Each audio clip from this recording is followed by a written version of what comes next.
மகா சிவராத்திரி ஈசனுடன் ஓர் இரவு பிப்ரவரி 26 சத்குருவுடன் நேரலையில் இணையுங்கள். நாமக்கல் மாவட்டம் ராசிபுரம் அருகே உள்ள முத்துக்காளிப்பட்டியில் மக்களுடன் முதல்வர் திட்ட முகாம் நடைபெற்றது.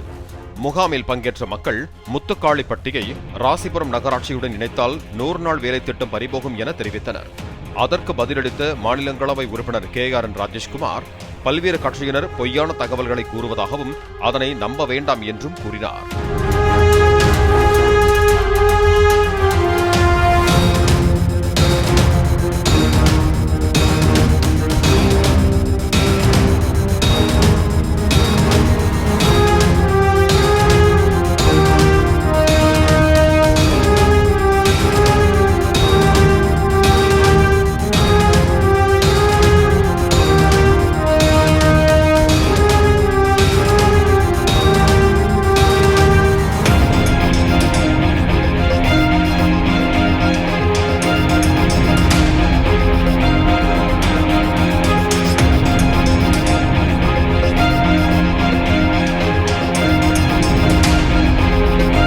மகா சிவராத்திரி ஈசனுடன் ஓர் இரவு பிப்ரவரி 26 சத்குருவுடன் நேரலையில் இணையுங்கள்.